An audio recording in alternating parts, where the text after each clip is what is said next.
imaginemos que entonces, pues Darwin fallece en estas circunstancias y su pensamiento, esta idea, esta exploración, ilustración, ¿no? que le dan estos viajes, pues queda ahí. Sí, sigo pensando en la utilidad de entenderlo, en cómo puede ser la utilidad práctica en algún momento para los seres humanos de entender de dónde venimos. Más allá de romper con un dogma religioso. Los dinosaurios fueron y nunca evolucionaron y esos son y luego se murieron. Y los humanos llegaron así como somos ahorita y luego nos vamos a extinguir así. Técnicamente se saltaban en los estudios que era el darwinismo o esta teoría de la evolución y el marxismo, ¿no? Entonces no lo veían, ¿no? Entonces... Coincido con el segundo y con el primero no. ¿Cómo, cabrón? O sea, no digas mamadas, ¿no? O sea... Sí, creencias de gente pendeja, ¿no? O sea... Londres, 19 de octubre de 1835. Uno de los integrantes de la expedición científica de la Marina Real Británica por Sudamérica falleció en una de las Islas Galápagos. Charles Robert Darwin, un joven geólogo y naturalista, sufrió un fuerte golpe en la cabeza, ocurrido en circunstancias poco claras. Encontramos a Charles sin vida, en una zona rocosa donde se habían avistado algunas tortugas gigantes, refirió en un escueto comunicado el comandante Robert Fitzroy, autoridad al mando del HMS Beagle. La embarcación arribó a las Galápagos el 15 de septiembre como parte de un viaje exploratorio alrededor del mundo.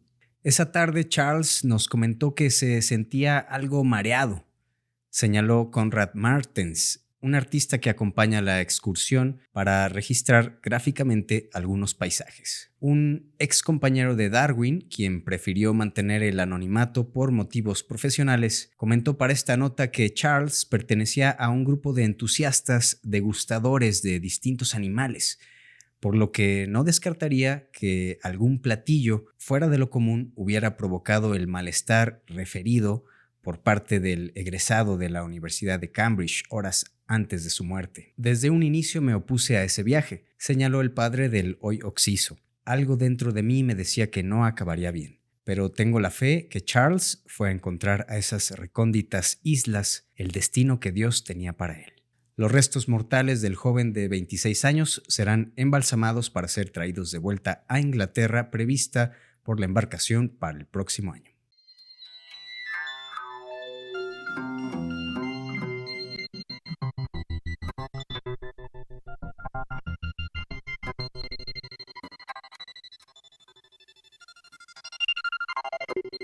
Somos expertos en nada, pero apasionados de la historia y la cultura. Fascinados por las posibilidades del tiempo, de la variabilidad, de la ficción y de todo lo que no pasó. De los tiempos imposibles. Hola amigos, ¿qué tal? ¿Cómo están? Bienvenidos a este tercer episodio de Tiempos Imposibles. Soy Pablo Hernández Mares. Tiempo detenido. Carlos Michel. Y bueno, pues en esta ocasión vamos a platicar sobre una ucronía, que es esta idea de cambiar el tiempo de un evento. Con este científico reconocido, es uno de los más conocidos en esta historia o digamos en la historia que es como la conocemos. Como la conocemos, uno de los populares. Exactamente. Está referido que tiene uno de los récords de ser de los más citados, ¿no?, en los trabajos científicos. Y bueno, no sé si para empezar podríamos platicar, digamos, de lo que los hechos reales, ¿no?, del trabajo de Charles Darwin. Él postuló junto con Alfred Russel Wallace la idea de la evolución biológica a través de la selección natural, justificándola en su obra El origen de las especies, publicado en 1859, con precisamente ejemplos y casos que él pudo registrar sobre todo en este viaje de esta embarcación. En el viaje que no se murió. En el viaje que regresó afortunadamente con vida.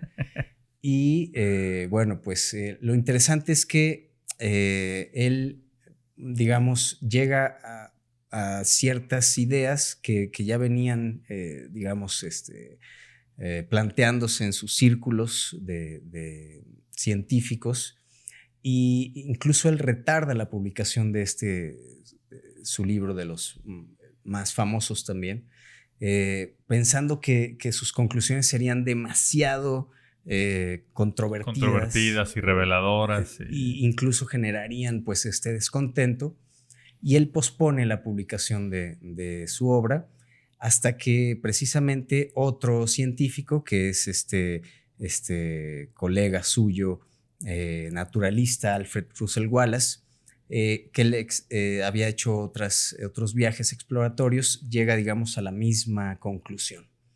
Entonces lo que hacen es ponerse de acuerdo y presentar esta idea. Darwin, 26 años. En ese momento sí. Entonces... Lo hubieras matado a los 27. Para el club de los 27. Sería el primero. Oye, pero lo que no tengo yo muy claro es, ¿en esta exploración sí dio la vuelta al mundo? Sí. O sea, él agarró, pues quién sabe a qué edad, 20 y tantos años. No, 26 ya era abuelo para esa época. Y dijo, yo me voy a ir a recorrer el mundo. El viaje estaba previsto para 2 años y se extendió por 5 años, ¿no? Entonces sí, sale desde Inglaterra y hace algunas escalas, llega hacia Galápagos. A Galápagos. Cruza el Pacífico y regresan, ¿no? O sea, que sería como la mitad del viaje cuando andaba por ahí por Galápagos, yo creo. Y tengo la duda, ¿él regresa a Galápagos? O sea, como que lo asocio muy directamente con que él pasa mucho tiempo ahí, ¿o es su único viaje? Sí, no, que tenga yo entendido, solo pasó ahí. Sí, como que existe esta onda de que Darwin estuvo en las Galápagos Sí, 200 años ahí investigando y no sé qué. Sí, como que muchos de sus hallazgos los encontró ahí, ¿no? Es muy famoso que no sé si lo vayas a mencionar y no me vuelva yo a adelantar, el de las tortugas, ¿no? Ese tema es uno de los más famosos, pero el otro es el de unas aves, unos pinzones, ¿no?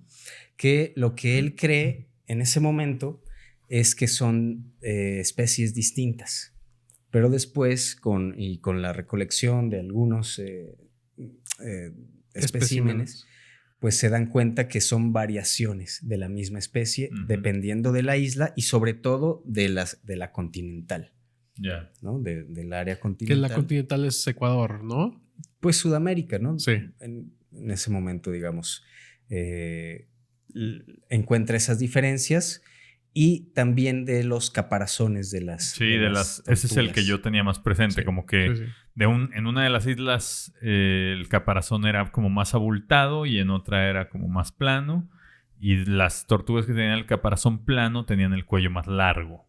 Y las que lo tenían abultado tenían el cuello cortito. Y como que eso fuera una adaptación. Era la misma especie de tortuga, pero con esas variaciones porque se adaptaron al espacio, a la isla donde estaban, ¿no? Sí, que luego la consecuencia la terminas relacionando más bien con luego el ser humano, ¿no? Con los homínidos y el ser humano, pero nada que ver con ningún tipo de investigación que hizo allá. O sea, ni Changosai ni nada, pues. Sí, al parecer la idea es que él empieza a darle una idea lógica al surgimiento de las especies, ¿no? A la variedad, a la diversidad, biodiversidad.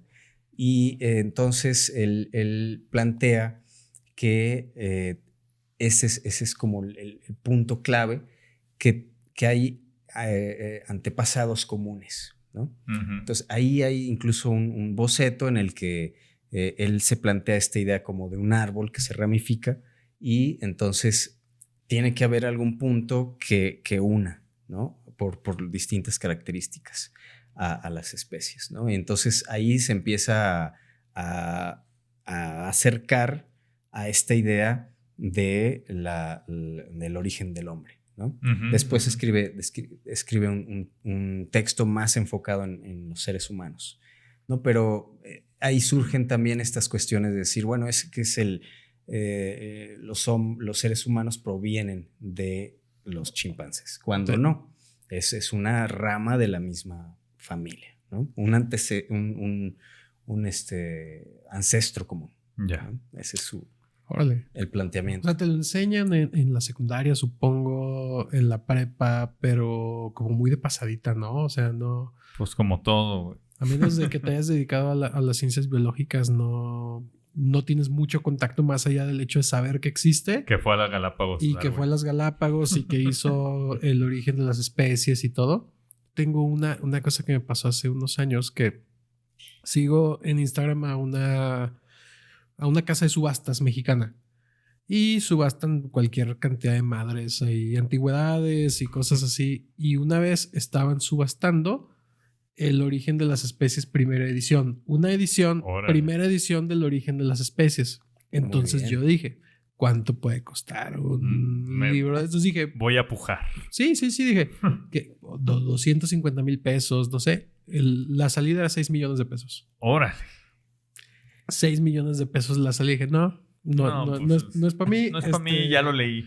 Ya, sí, ¿para qué Está lo ya quiero si libre. está en el Kindle? Está en el Ya, Kindle. pues eso. ¿Cuánto costará en el Kindle? Unos 238 Mm. pesos. Hay versiones libres ya.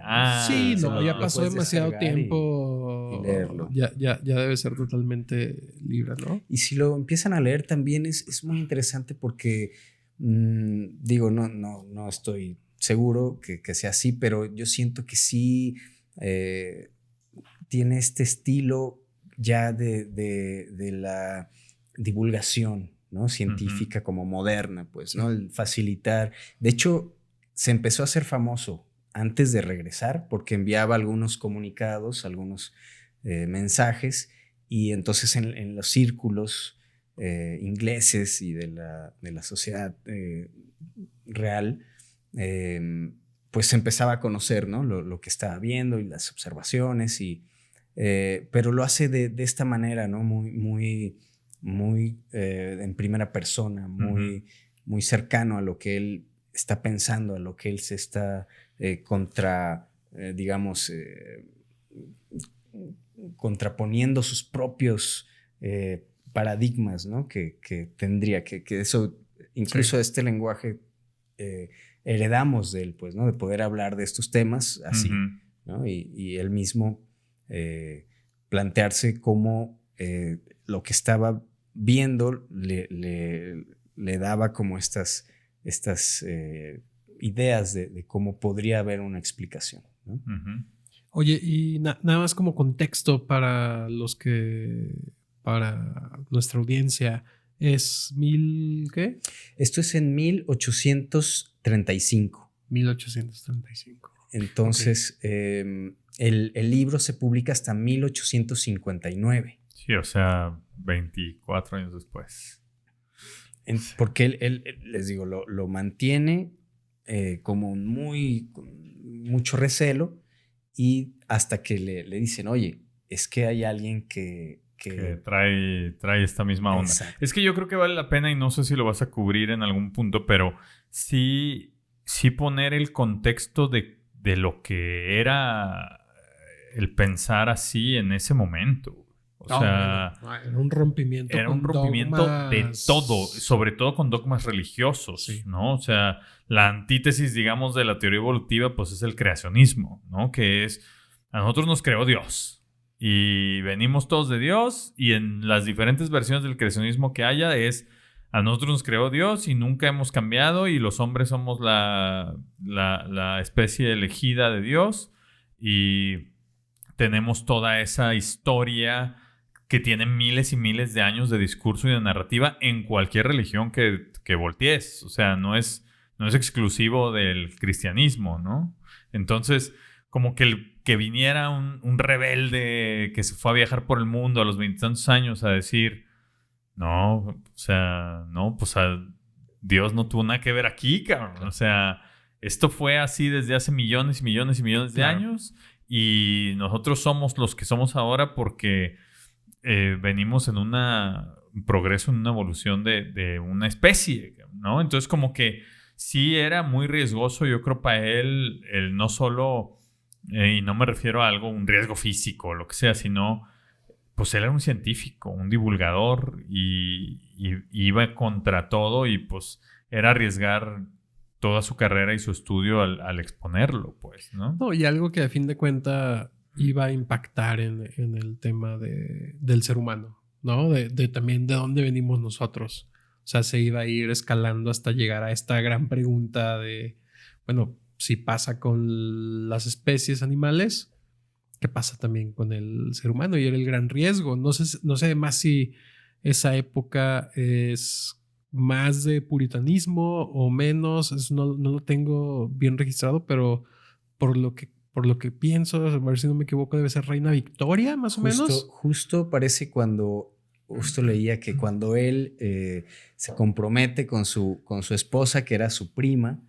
Y ahí está el origen de las especies y la... Era de Monterrey. Justo sí. Fue la corona. Londres, Nuevo León. Fue justo la coronación de la reina Victoria. Que duró como 80, otros no sé, pero muchísimos años en el reinado. Lo que para nosotros es solo una charla entre amigos, los expertos lo llaman ucronía, que es plantear cómo sería el mundo si el resultado de un determinado evento histórico hubiese sido diferente. En pocas palabras, ¿qué hubiera sido si de la historia del mundo? Ahora, quiero plantearles, digamos, algunas preguntas también para que también las vayan pensando en también quienes nos escuchan. Es si ustedes creen que, exacto, estas ideas de una u otra manera habrían surgido. Ya vimos que este otro científico, Alfred Russel Wallace, él estaba pues ya observando lo mismo con un método y empieza a recabar evidencia. Uh-huh. Y entonces esta figura como muy icónica de Darwin desaparece en esta ucronía. Sí, se murió el güey ahí, se mareó, se partió su madre y ya no despertó. Y como los hechos colaterales, pues, ¿no? La fama del barco. Uh-huh. Sí, de las mismas Islas Galápagos. Las Galápagos, ¿no? Que hoy tienen una fundación allí de investigación científica. ¿Qué piensan de eso? Pues mira, primero déjame decirte que tu cronía me pareció graciosa porque, o sea, se muere muy, muy de la chingada. O sea, hubiera estado bien que se muriera. Salvando tortugas. Ajá, salvó a la tortuga y él se ahogó, güey, algo, pero se cae y se mata.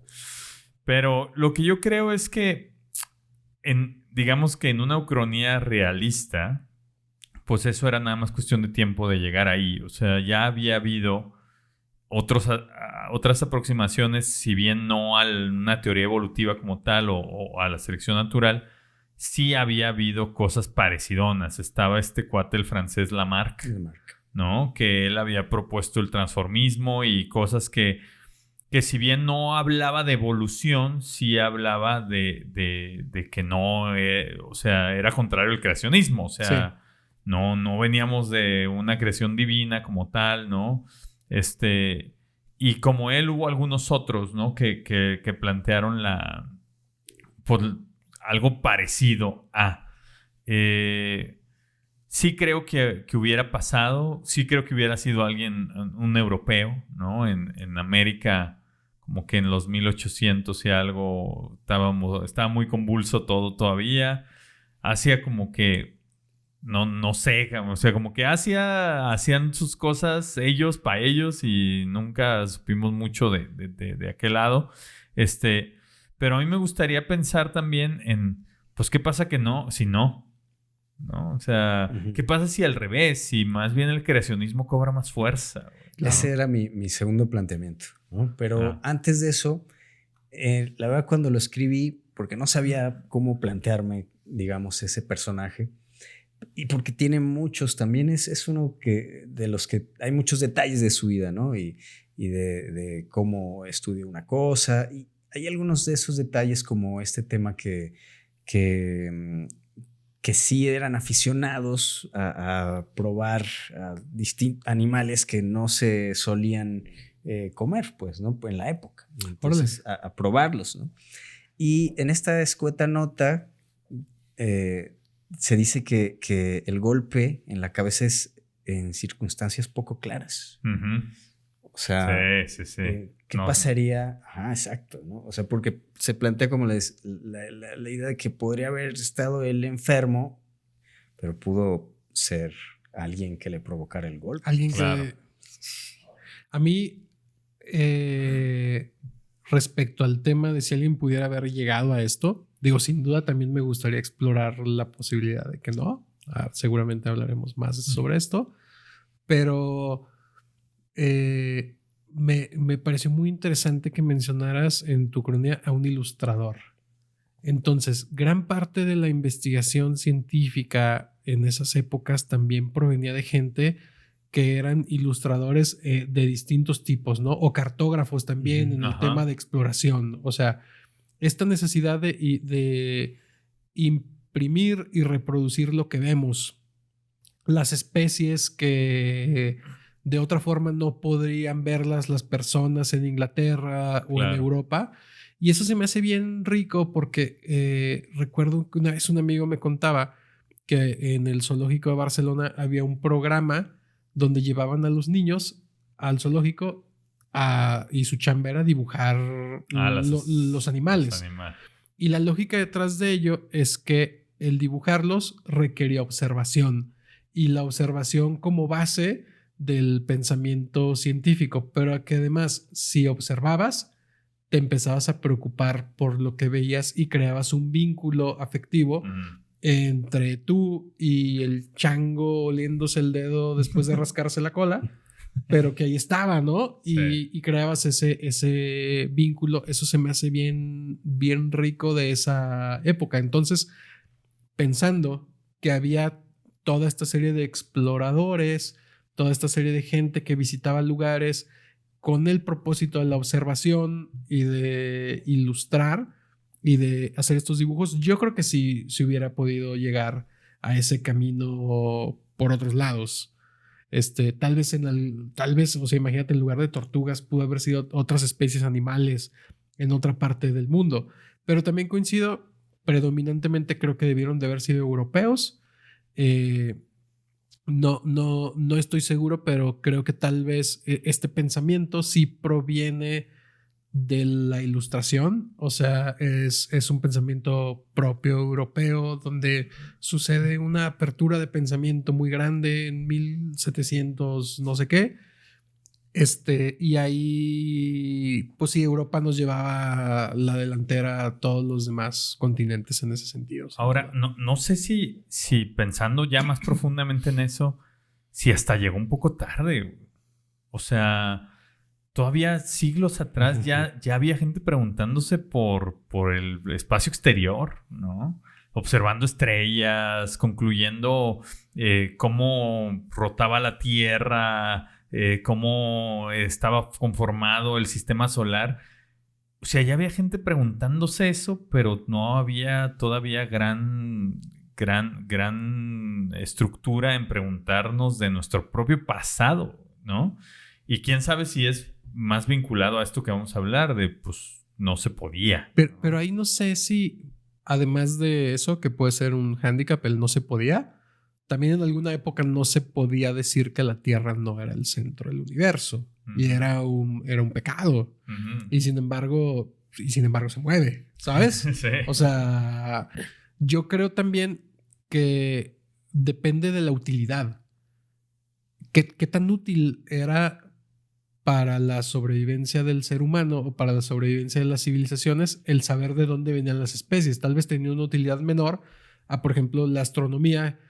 La necesito para poder predecir los ciclos de las estaciones y del cultivo, o necesito astronomía para orientarme cuando estoy navegando. Y tal vez el preguntarte, oye, ¿de dónde vendrán las especies? Pues no tenía tanta utilidad en épocas anteriores. Incluso ahora no sé qué utilidad tiene. ¿Para qué quieres saber eso? Bueno, y hay muchos mitos creacionales, ¿no? Fundacionales de distintas civilizaciones, ¿no? Que plantean esa explicación. O sea, que acá el fondo es decir, bueno, hay una pregunta que no tiene respuesta y nos imaginamos algo, ¿no? Y entonces inventamos que el sol, hubo 5 soles y el quinto fueron los humanos, o que entonces de repente también, no sé, había una raza de seres que eran gigantes y desaparecieron y luego quedamos nosotros, ¿no? Y entonces lo que el mérito, digamos, es esta idea de plantearse cómo todos tenemos un ancestro, ¿no? Y entonces ahí empieza también a aparecer las ideas de la herencia también, ¿no? O sea, es decir, cómo se transmite, ¿no? Y eso vendrá a dar, ahora ya en nuestra época, el descifrar el código genético, sí, ¿no? Y entonces a encontrar estas similitudes, ¿no? Decir, bueno, tenemos 99% de similitud genética con otros homínidos, pues, ¿no? Sí, claro. Que además con investigaciones que no sé si eran paralelas, ahí sí se me super va, pero como las de Mendel. O sea, hacia el tema de la genética con los chícharos y todo este tema, que era también otra forma de llegar a conclusiones acerca de la evolución o cuestiones acerca de la genética, que de nuevo son como varias corrientes que van llegando hacia resultados similares. Pero creo que también me gustaría mucho, pues, ¿qué tal que no? ¿Qué tal que seguimos acá en el creacionismo? Ese es el planteamiento, es decir, imaginemos que entonces, pues, Darwin fallece en estas circunstancias y su pensamiento, esta idea, esta exploración, ilustración, ¿no? que le dan estos viajes, pues queda ahí. Y algunas sociedades, mi planteamiento era que esa sociedad victoriana se blinda ante estas ideas, y entonces, previendo que hay como surgió este fluir de ideas, pues se aprueban leyes que prohíben cualquier idea contraria a la creación establecida en la Biblia. Órale. O sea, un régimen súper autoritario, rudo, estricto. Sí, o sea, es que yo creo que era algo que podía pasar fácilmente. O sea, y que a lo mejor todavía hay culturas, religiones con esa rigidez, ¿no? O sea, como no cuestiones nada de lo que creemos que es nuestra fe, porque no nos puedes desestabilizar ahí, ¿no? Entonces hubiera estado bien interesante, porque seguramente también hubiera habido curiosos rebeldes que quieren seguir sabiendo, pero sería fuera de la ley, ¿no? Entonces habría sido todo un riesgo ser así de atrevido, de querer saber de dónde vienes y tal, güey. Hay una, como, pues no es una variante del creacionismo, pero es también una corriente que se llama el fijismo, que es, lo que decían es, las especies que ya existen son las mismas siempre y dejan de existir, y entonces viene otra. O sea, no había evolución, que era lo que en eso variaba fuertemente de lo que propuso Darwin. Y entonces los dinosaurios fueron y nunca evolucionaron, y esos son, y luego se murieron. Y los humanos llegaron así como somos ahorita, y luego nos vamos a extinguir así. Yeah. Entonces, como que había, pero aún así era una creación divina. O sea, esto lo creó Dios, ¿no? Claro. Sí, yo creo que una de las cosas que resultaron fue que ahora, pues sabemos muchos, que yo, en mi caso, soy creyente de Dios, y que digo, pues sí, todo lo creó Dios, pero obviamente lo creó para que pueda evolucionar, ¿no? Y como que nos quedamos ahí a medios chiles, ¿no? O sea, sí creo que Dios nos creó y que creó el universo, pero no estoy en contra de que, pues, creó una cosa y de ahí evolucionó todo lo demás. Y como que ahí fue una postura cómoda, que no hubiera pasado si esto lo que planteas, ¿no? ¿Es esto o es lo otro? No sé si era una época en la que ya se podía hablar de eso también.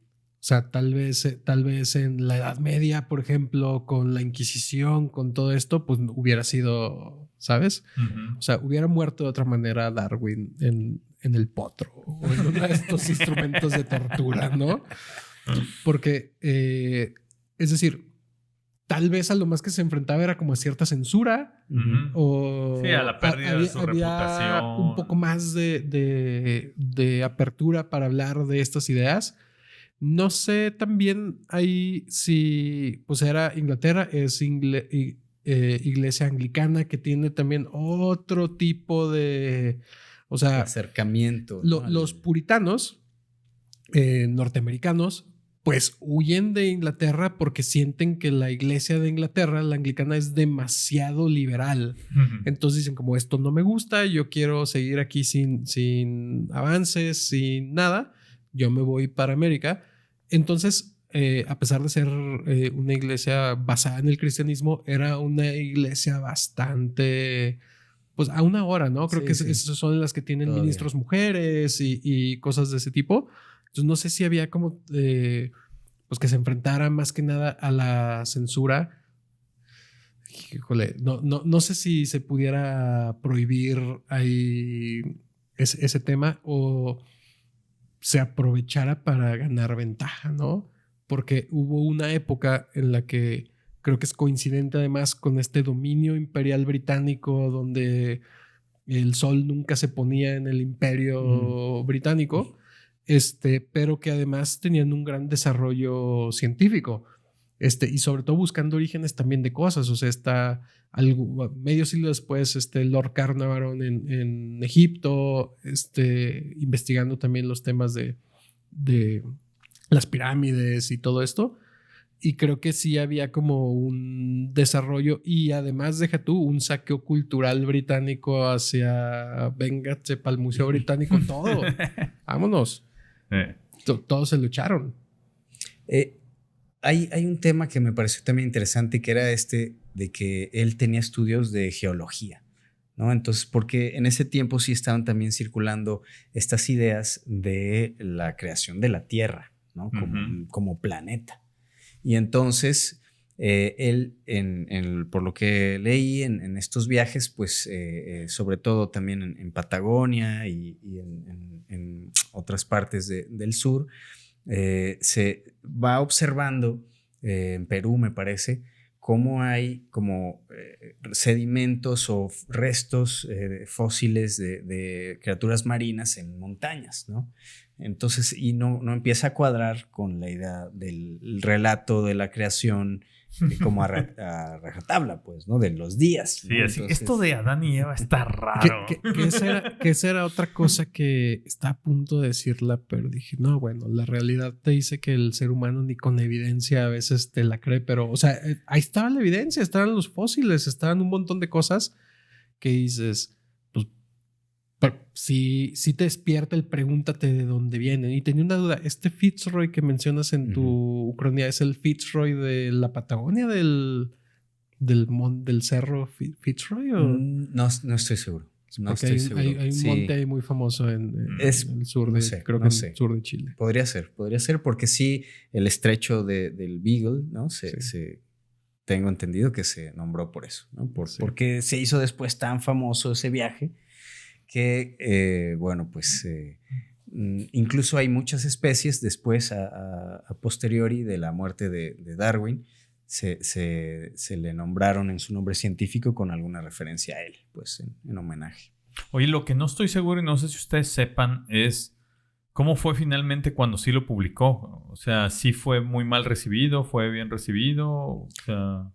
Hay toda una... Sí, hay mucho sobre los debates que hubo, ¿no? Allí en la Royal Society. Pero digamos que salió bien librado. O sea, no fue como este cabrón lo cancelamos por decir estas mamadas.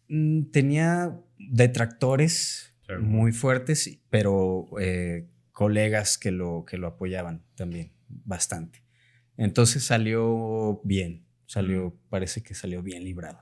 Sí, eso es a lo que yo iba, que tal vez estuvo en el momento adecuado donde esas ideas podían prosperar un poquito más entre sus colegas o entre la sociedad. Pero además, en el caso de que no hubiera sido así, de que se hubiera prohibido y todo, la relación con el ser humano, porque, o sea, estamos hablando de antes, por ejemplo, de varios años antes de la Guerra de Secesión. Estamos hablando de periodo de esclavitud, donde se consideraba que los negros pues no eran seres humanos, eran animales. Entonces, este descubrimiento o esta investigación de Darwin también ayuda un poco como a entender de dónde venimos los seres humanos. Sí, ¿por qué la variabilidad dentro de la misma especie, ¿no? Porque ese es uno de los fundamentos, de las ideas centrales de su teoría evolutiva. La variabilidad, o sea, somos diferentes por un motivo específico y por esto es así, estas características difieren uno del otro, ¿no? O sea, lo explica, pues. Sí, yo me imagino socialmente sin esto, o sea, que tanto si se hubiera retrasado este descubrimiento de Darwin, tal vez viviríamos ahorita como en los 50 del siglo pasado con este segregacionismo, por ejemplo. O sea, si hubiera trazado una evolución social de inclusión respecto al tema de la raza. Pablo sería de la clase alta. Sería de la clase alta. Tú y yo que somos de la raza de bronce. No, seríamos los criollitos. Ahora estamos al revés, nosotros somos el color bueno. Nosotros podemos decir. Somos el color aceptado. El hombre blanco ya se ve feo. Sí, exacto. No, entonces, bueno, ahí quería yo, quizás si les parece, empezar a platicar un poquito eso, qué les suena a ustedes en sus casas, en sus familias, en la iglesia.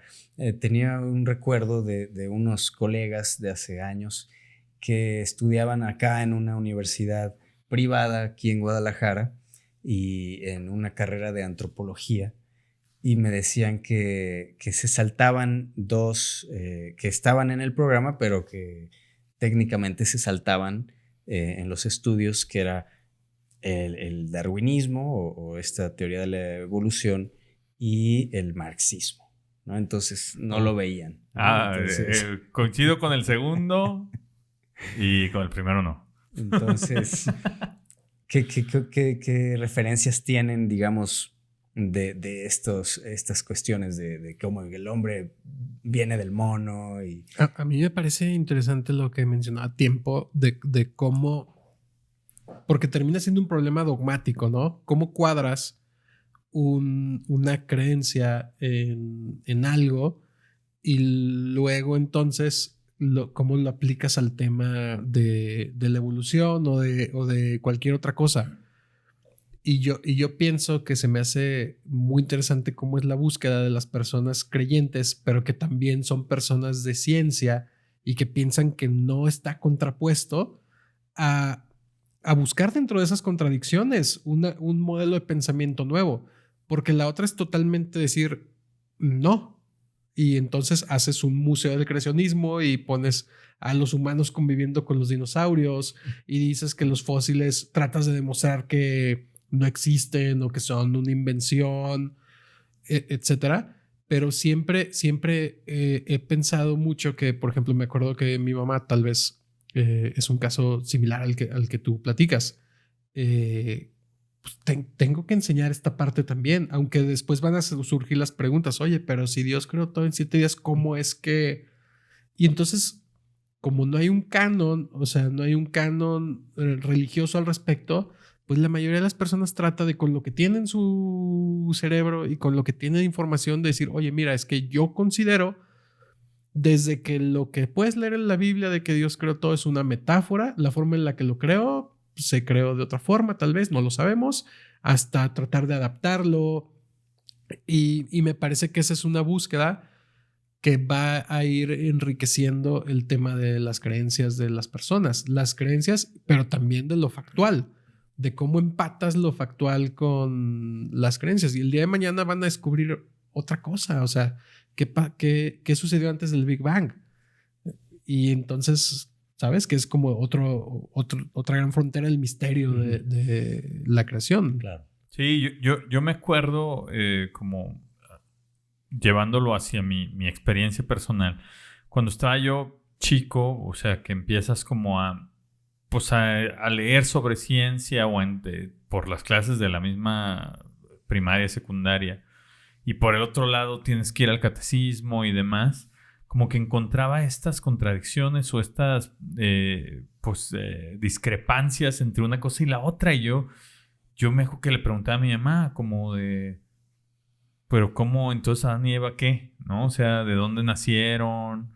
O si nosotros sí venimos de los changos, ellos no. Y luego una cosa que se me hacía bien rara es pues también la onda del arca de Noé, donde tenían los animales de par en par y yo decía, pero ¿cómo los metieron al arca? Y ahí había 2 leones y también 2 vacas, y por cómo no se los comieron, y, o sea, como que, y justo pues yo creo que donde acaba uno, y yo lo pienso, si yo fuera papá y un niño me empieza a hacer esas pinches preguntas que ni yo puedo resolver con claridad para mí, pues sí, lo mejor es, o lo mejor que puedes ofrecer es, pues esto está escrito con figuras retóricas que no necesariamente dicen literalmente lo que es, más bien es una explicación así, pero Dios nos creó y luego ya nos dio la oportunidad de que es donde estoy yo, güey, ¿no? O sea, así como, pues yo creo eso, y sí creo que vamos a acabar evolucionando en otras formas, pero pues ahí Dios tiene una mano. Pero ese también es un tema que no sé, que, a ver, la evolución de las especies, el libro El origen de las especies, por más que sea un librazo y todo este tema que ya tenía algo de divulgación y todo, es menos atractivo que una historia. Es menos atractivo que una novela, es menos atractivo que la Odisea de Homero y todo esto. Entonces, el gran reto también de la ciencia es decir, o sea, ¿cómo comparo esto que te lo tengo que explicar y que toma cientos de miles de años y no tiene una historia a cómo un día estaban Adán y Eva y la manzana y la serpiente y no sé qué y Caín, la serpiente habló y hubo, o sea, de esta necesidad también de muchas cosas que se veían en ese momento, de cómo tener que representarlas con una historia para poder después transmitirlas y que la gente los entendiera. Pasa mucho con la astronomía. O sea, ¿cómo logro explicarle a la gente esto de que las constelaciones, las estaciones, bueno, pues vamos dándole un formato de historia? Tal vez fue algo que fue seguramente empírico, claro, pero es mucho más poderoso que la investigación, que requiere tiempo, requiere... ¿no? Y de que requiere grandes explicaciones profundas y todo, ¿no? Sí. Y es que yo creo que en este tema, pues sí, la ciencia la tiene muy complicada, güey, porque el ir en contra de las creencias religiosas y de cómo se ha estructurado esa narrativa durante miles y miles de años en cualquier religión, pues está bien difícil, güey, porque... me acordé de una canción de Drexler que una línea dice: no hay pueblo que no se haya sentido el pueblo elegido. Sí, ¿no? sí. Y el que tú cuestiones esa Dios me eligió a mí como pueblo, como persona, como humano, para yo ser su máxima creación. El pueblo tabasqueño, para no ir tan lejos. Saludos a los amigos de Tabasco, ¿cómo no? ¿Cómo voy a compararme con un chango, con un orangután? ¿Cómo voy a pensar que vengo de ahí, no? O sea, y esto, si lo pensamos en retrospectiva hace 100 años y luego hace 200, pues, o sea, yo estoy seguro que si ahorita vas a algún pueblito de aquí cerca y le dices a una señora, ¿sí sabe usted que venimos de los changos? Probablemente la reacción es como la que tuvieron hace 200 años, como... ¿Cómo, cabrón? O sea, no digas mamadas, ¿no? O sea... Sí, creencias de gente pendeja, ¿no? O sea, como la viejita esta El mercado. Del mercado y los huevos. Yo creo que la gente lo entiende porque se ha socializado, al menos en las escuelas, lo han escuchado, pero una cosa distinta es que sí realmente se lo crean o que entiendan el tema de dónde viene. Y otra bien importante es que les interese. Ujú. Que vuelvo al tema de lo que decía hace rato, de la utilidad de esa información para la vida práctica de las personas. Ujú.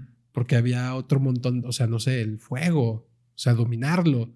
Y dices, pues nos lo dio Dios, pero lo puedo controlar y tiene una utilidad y entonces me vale madre de que me lo haya dado Sí, Dios. de donde venga. Yo me lo voy a apoderar como esta mitología de Prometeo, claro. ¿sí? Que explica eso que no se podía entender quizá en ese momento, ¿no? Sí, y seguramente pues le vamos a ir encontrando también utilidad. O sea, ha tenido utilidad en el desarrollo social, sin duda, en el entender de dónde venimos. Que ese es un tema que platicamos hace unos días también, como la idea de que se pudo también utilizar para estas ideas supremacistas, pues, ¿no? Que más que la especie más fuerte, que fue como una tergiversación de estas ideas, es la especie más adaptada. Claro, ¿no? claro. Pero ahí, pues, se puede hacer, como tú dices, una narrativa, una historia del pueblo elegido, ¿no? Y el más Y fuerte. que se plantean estas cosas, estas cosas de ciencia ficción, como, no sé si vieron esta película que se llama Idiocracia, No. donde te dice, a ver, en un futuro, el ser humano ya no necesita ser el más fuerte, el más rápido, el más inteligente, y entonces, ¿qué va a premiar la evolución? Y el planteamiento de la película es, va a premiar la reproducción pura, al que se reproduzca más. Entonces lo que dice es que plantea un futuro donde la humanidad somos idiotas. Porque los que más se reproducen son en ese planteamiento, claro. son las personas que tienen menos inteligencia, y te plantea un mundo donde pues, está muy gracioso. Véanla si pueden. Idiocracia. O les puede dar miedo, no sé. Pero pasan cosas ahí. Pero sí, o sea, se utilizaba para juzgar a las tribus aborígenes, a un montón de cosas. Yo escuchaba sobre, por ejemplo, los aborígenes australianos, que son mucho más en sus características parecidos a lo que podrían ser nuestros ancestros comunes que el resto de los humanos actuales. Ujú. Pero eso pues era adaptabilidad, ¿no? Y entonces todo lo empezamos a medir con una perspectiva occidental. Entonces, por ejemplo, pruebas de inteligencia. ¿Cómo le puedes hacer una prueba de inteligencia a alguien de una tribu? Pues sí, seguramente son muy inteligentes, pero no puedes medirlo con los tienen parámetros completamente occidentales. otro contexto. Claro, ¿no? claro. Otro aspecto quizá también que a mí me llamó la atención cuando me lo plantearon así fue el tema de los selectores naturales, pues, ¿no? Es decir, hay especies que están como en la punta, ¿no? De esta cadena trófica, ¿no? De que, o sea, el más grande que se come al más chico. Y entonces, o sea, el jaguar, el tiburón, ¿no? Que a la vez entonces actúan como esta fuerza que va manteniendo sanas a las poblaciones de estos especímenes que no están tan bien adaptados. Bien preparados. Exacto. Sí. Y me costó trabajo al principio entenderlo, ¿no? Porque era como, ¿cómo? O sea, entonces el jaguar,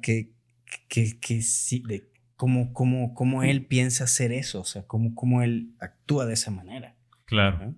Pero a la vez, sin él, estas poblaciones de las que se alimenta crecerían de manera desmedida y reproducirían organismos menos adaptados, lo cual le generaría a su vez una crisis a esa especie. Que yo creo que un poco ha pasado con los humanos, güey, en los dos sentidos. No sé si leyeron el libro de Sapiens, de Animales a Dioses, de Yuval Noah Harari. Es un muy buen libro. Y una de las cosas que encuentra uno ahí es cómo el ser humano, cómo el Homo sapiens, sin ser ni el más alto, ni el más fuerte, ni el más rápido, ni el más potente, ni los colmillos más grandes, ni las garras, en 10,000 años dominó el mundo, ¿no? Perdiendo en cualquiera de los aspectos, ¿no? O sea, si te peleas con un oso, te va a partir tu madre. Si nadas contra un tiburón, vas...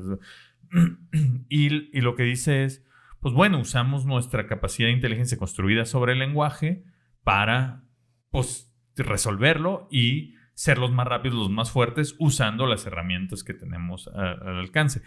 Y creo que eso mismo, o sea, el nosotros moldear el entorno como nosotros queremos gracias a nuestra inteligencia y a nuestras herramientas, ha permitido también que todo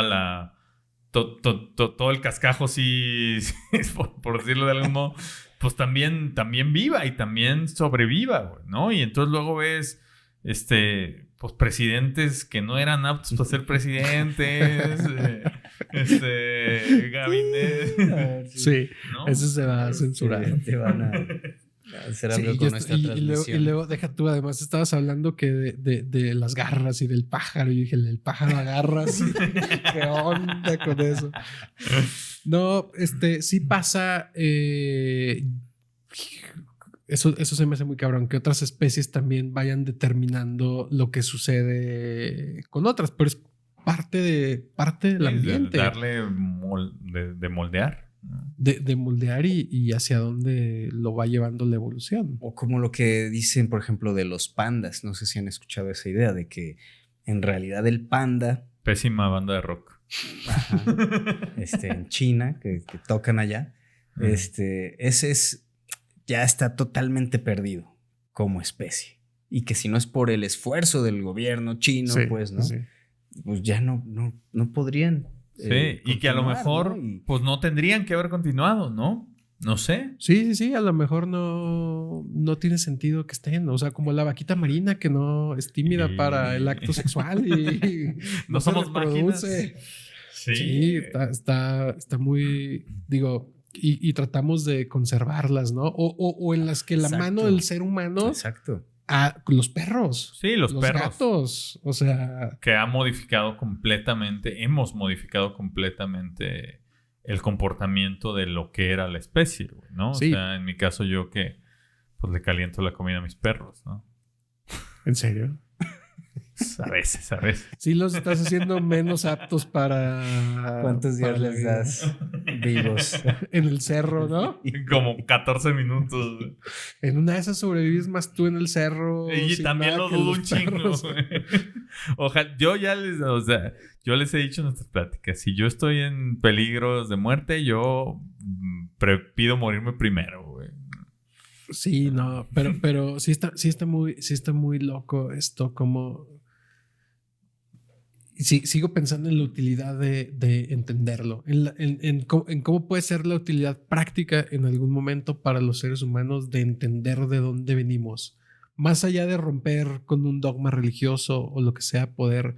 En una de esas es valorar también lo que tenemos. O sea, en una de esas la real utilidad práctica es poder valorar este planeta, lo que contiene aquí, porque no le encontramos tampoco una utilidad práctica a la conservación. Que eso también está... Ese es un tema, ¿no? Está raro, ¿no? O sea, tienen ahí como... Se me hace bien loco. O sea, paralelo a esto de los pandas, ¿cuántos recursos se gasta en cuidar algo que tal vez pues, no lo necesitamos? Pero en una de esas sí lo necesitamos para entender también quiénes somos y qué es nuestro planeta. O estas silos en Noruega o en Finlandia de semillas donde están todas conservadas ahí. Es Valar. Para guardar pues, nuestro mapa genético de semillas. O estos laboratorios donde está la viruela. O sea, y está, ¿para qué la quieres? No sé, pero está ahí la viruela guardada porque tenemos que tenerla, tenemos que saber de dónde viene. Hay un libro interesante es Richard Dawkins, que es biólogo, ahora ya muy evolucionista, ¿no? Como que adoptó ya todo esto. Y él le abandera mucho este tema, quizá. Y se llama La magia de la realidad. Entonces él plantea que el conocer esto podría generarte esa misma magia que le podría producir a estos aborígenes, ¿no? En Australia, en sus mitos de creación y entonces él creo que hace ese esfuerzo por bajar como a una historia contada de cierta manera para emocionar con estos temas, ¿no? Y hay una parte que me gustó mucho que tiene que ver como para lo que decías de si te pregunta un niño cómo le explicas, le dice, bueno, tú tienes a tu mamá, ¿no? Y entonces pon tu foto, una foto tuya y abajo la de tu mamá. Y tu mamá tiene una mamá que es tu abuela y entonces pon su foto abajo de ella. Y tu abuelita tuvo una mamá y entonces pon su foto abajo de ella y su mamá tuvo una mamá y así, ¿no? Y entonces en esta búsqueda de como el eslabón perdido, pues, ¿no? O sea, porque uno dice, ¿en qué momento nos separamos de estas especies, pues, ¿no? Claro. Sí. O sea, porque todos tenían una mamá. Y que luego también, hablando de este tema de la satanización, de la posible satanización de las ideas de Darwin y todo, o sea, la que sí estuvo muy satanizada era la de la búsqueda de este eslabón perdido, ¿no? O sea, que se buscaba desde el pensamiento religioso negarlo. Claro. Negarlo y oye, ya salió este nuevo esqueleto, Lucy, no sé qué, claro. Y no, no, o sea, porque no querían que se pudiera comprobar esta vinculación. Que luego factualmente, por lo que sé, aquí me corregiré si me equivoco, todavía no hay como estos huesos. Pues lo que yo entiendo es que se sigue, o sea, es decir, en algún momento alguna mamá de alguno de ellos podría haber sido la mamá de otra parte o sea, de otro individuo que por alguna circunstancia, como estos pinzones que estaban en una isla y del otro que cambiaba geográficamente y se tenía que adaptar y sobrevivían y ahí se separó, pues. Que pues, sí, no sabemos cuál fue la mamá que pasó en el proceso, ¿no? Todavía, porque, sí, no. Porque bueno, lleva, o sea, y usa algunas imágenes y entonces, pero llega un punto en que baja hasta un reptil, pues, ¿no? Sí. Entonces. Que hablaba y platicaba con Adán y Eva. Esa serpiente malvada. Bueno, amigos, pues esto fue el tercer episodio de Tiempos Imposibles. Ya 3 episodios, ¿eh? ¿Qué les pareció? Y ya tenemos 8 escuchas. Ahí vamos. Y yo tengo 10 hermanos, así que algo estoy haciendo mal si tenemos 8 escuchas. No, muchas gracias a todos. Yo lo sentí bastante. Ay, es que los temas científicos, ¿hacia dónde derivan? O sea, primero, lo que decíamos, ¿podría alguien más llegar a la misma conclusión? Y luego, además, pues son de los que cambian totalmente todo, ¿sabes? No. Sí, el cómo percibimos el mundo. Sí. O sea, para empezar. ¿Cómo nos percibimos a nosotros mismos? Sí, o sea, el origen de las especies no hubiera costado 6 millones de pesos. Tal vez hubiera costado menos. Y no sé, pero no, muchas gracias. Muy, muy interesante. Y espero que nos puedan comentar también qué piensan ustedes de esto. ¿Qué cosas se les ocurren que pudiera haber pasado si Darwin se muere? O si lo matan. O si sobrevive algún naufragio por ahí. Eso estaría bien interesante. O a otra cuestión. Que sobreviva a un naufragio y que crea que lo salvó Dios. Exacto. Bueno, es que su familia. Imagínate, sí. Su familia era el padre que citamos ahí en la nota, su papá era, si no me equivoco, ministro, pues, de la iglesia. ¿Sí? Entonces tenía una tradición muy fuerte, ¿no? Pues sí.